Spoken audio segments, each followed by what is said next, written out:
Terima kasih telah klik video ini. Kali ini kita akan membahas Tensura lagi, tentunya di LN volume 21. Sebelum memulai video, sebagai ongkos parkirnya Juragan, like video ini. Kalau gabut, komen aja tuh. Dan jika nyaman, kalian boleh subscribe. Nggak maksa sih, cuma ngarep aja. Oke, basa-basinya sampai di sini dulu. Jadi siapkan cemilan, pasang posisi rebahan, rilekskan pikiran. Mari kita mulai videonya. Juragan.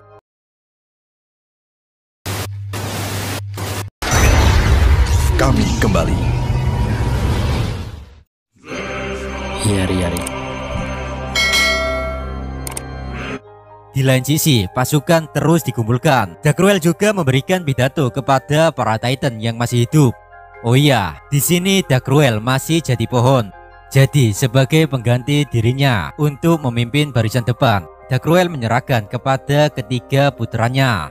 Di situ Dagruel berkata, "Dengarkan Minasan, sekarang memang aku tidak bisa bergerak. Maka dari itu, mulai sekarang patuhi perintah Dagura." Sejenak Dagruel menatap Priura dan Debura. Dagruel menyuruh mereka berdua membantu Dagura melakukan yang terbaik untuk kemakmuran para Titan. Mendengar pidato ini, para Titan bersorak-sorai. Lalu tiba-tiba seorang pria berlengan empat, yaitu Basara, sebagai paman Dagura menepuk punggungnya. Dia berkata, "Jangan khawatir saudaraku, aku di sini untukmu. Aku akan melindungimu apapun yang terjadi." Pada titik ini, Dagruel merasa lega. Dia akhirnya bisa beristirahat dengan tenang sebagai pohon. Dalam gumamnya, Dagruel berucap, "Arigato Veldora." Bantuan Veldora telah menyelamatkan hidup rakyatnya tanpa harus menyingkirkan Luminas. Untungnya sih tidak banyak korban jiwa dalam pertempuran kali ini. Para Titan yang terluka juga telah sembuh berkat paradok kesuburan Veldora.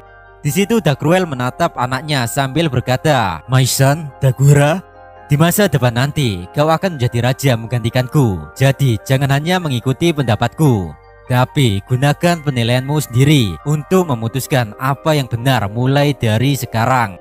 Nasib para Titan bergantung padamu, Maisan." Di lain sisi, Dagruel juga berharap Priura dan Debura selalu ada di samping kakaknya untuk memimpin para Titan. Dengan serentak, ketiga anak Dagruel menjawab, "Kami mengerti, Papa. Kami akan mempertaruhkan nyawa untuk memenuhi harapanmu." Dengan memahami kekalahan Dagruel, jasa Veldora, dan kehangatan hati Luminas, para Giant Titan Soldier memahami keputusan Dagruel tanpa ngeyel-ngeyel klub. "Aku minta maaf karena aku tidak bisa menyaksikan perang ini, tapi sepertinya aku tidak memiliki waktu lagi. Sekarang sisanya aku serahkan padamu, Dagura, Maisan, sayonara." Dengan kata-kata terakhir ini, Dagruel tersedot ke dalam pohon dan menghilang. Dagruel harus tidur panjang di dalam tanah untuk meregenerasi tubuhnya sendiri. Dan dengan demikian, Giant Titan Soldier juga akan berpartisipasi dalam pertempuran terakhir ini. Sementara itu di Dwargon, Gazel sudah bersiap dengan pasukan kavaleri Ksatria Pegasus yang berjumlah 500. Berita kehilangan Limulu ini membuat Gazel nggak mau tinggal diam saja. Dia ingin berpartisipasi dalam perang kali ini untuk menggantikan ketidakhadiran Limulu. Emang so iye si Brewo ini guys. Sementara itu Ordo Ksatria Suci yang beranggotakan 300 orang dipimpin oleh Paha Ayam Kampus Hinata juga telah bersiap. "Berjuanglah sampai titik darah terakhir. Jangan takut mati, karena Luminas Sama akan menghidupkan kalian," ucap Hinata. Dalam sekejap, semua anggota itu menganggukkan kepalanya, disertai tatapan penuh percaya diri. Mereka adalah pasukan anti takut mati, dan semua orang ini memiliki kekuatan peringkat A+. Ada juga Bloody Knight atau Ksatria Berdarah. Mereka adalah kekuatan tempur khusus dari Demon Lord Luminas Valentine yang dengan kata lain terdiri dari vampir. Beberapa di antaranya ada Overcomer. Overcomer tuh sebutan untuk vampir yang telah berevolusi. Jadi mereka udah kebal terhadap sinar matahari dan bisa survive tanpa menyedot darah manusia. Jumlah pasukan Bloody Knight ini ada 400 dengan peringkat A+ tentunya. Di Kekaisaran Timur ada 100 orang yang dipimpin oleh Calgurio dan Mainet sebagai orang kedua di komandonya. 100 orang ini dulunya adalah penjaga Masayuki, tapi sekarang mereka memiliki misi mempertahankan kota. Dengan formasi yang sangat efektif, mereka bertekad untuk menghalau musuh memasuki kota. Pasukan terkuat yang bisa diandalkan adalah para Titan. Di antara para raksasa sudah diseleksi dan terpilihlah 1000 prajurit elit dari Titan Giant Soldier. Yang memimpin mereka adalah Dagura sebagai panglima tertinggi. Tidak lupa, Dagura dibantu Basara sebagai tangan kanannya. Orang-orang kuat yang lain juga sudah mulai berdatangan, seperti Yomu, Crucius, Mioran, dan Razen. Bahkan pelawak handal yang menyebut diri mereka sebagai 3 orang terbaik di divisi penjaga istana kekaisaran Luberios atau Three Battle Six, seperti Grigori dan Sare. Mereka juga hadir di sini. Grigori dan Sare membawa 30 pasukan, yaitu Rock Genius. Dalam bahasa Indonesia mereka disebut banteng. Tapi bukan banteng yang ini ya guys ya. Di situ Sare dan Grigori ketakutan saat melihat Hinata. Namun mereka berusaha untuk tidak melarikan diri karena mereka sudah membulatkan tekad untuk ikut andil menjaga perdamaian dunia ini. Meskipun banyak pasukan tidak saling mengenal, tapi hubungan mereka langsung terjalin. Persiapan yang sangat tergesa-gesa ini telah mengumpulkan orang-orang elit dan kuat dalam satu tempat di dekat Menara Surga Damargania. Dan jumlah mereka semua kurang lebih telah terkumpul 3000 pasukan, yang kekuatannya pun paling rendah A+.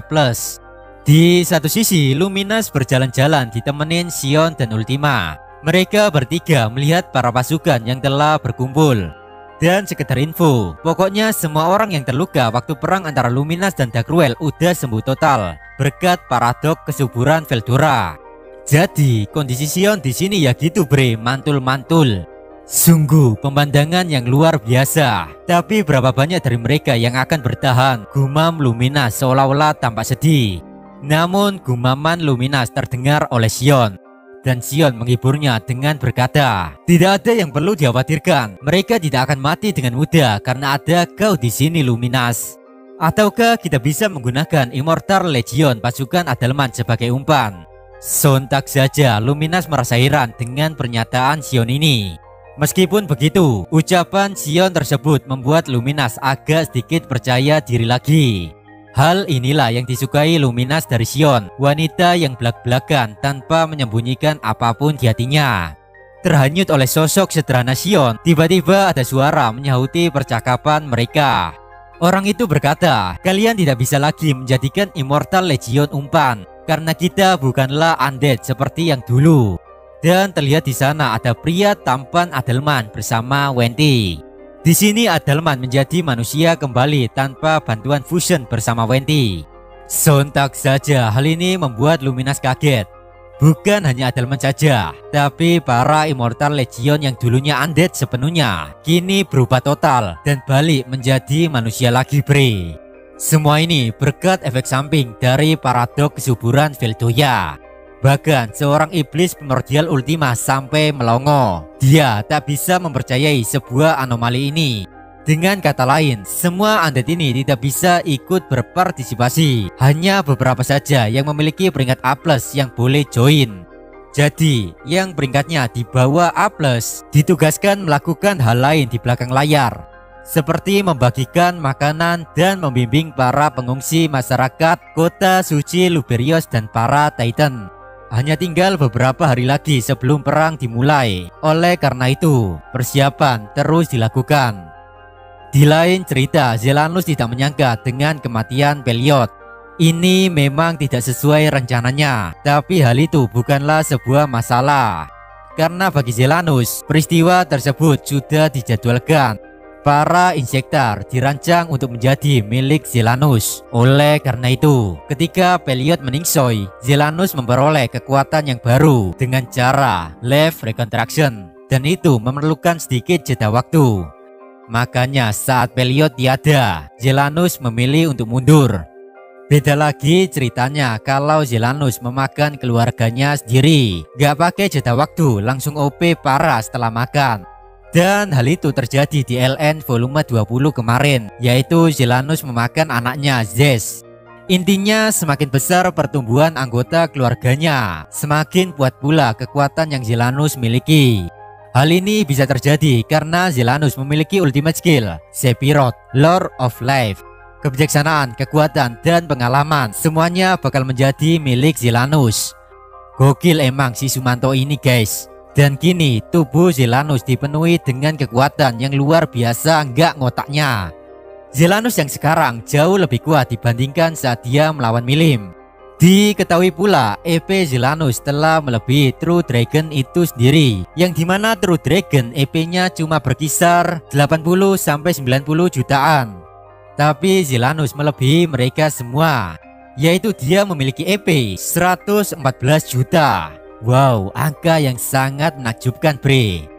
Namun Zelanus tidak puas dengan kekuatan ini. Dia ingin menerima kekuatan dari anaknya yang tersisa, yaitu dari Zekion dan Abito. Jadi bre, mereka berdua ini lahir dan ngendok dari ibunda Peliot.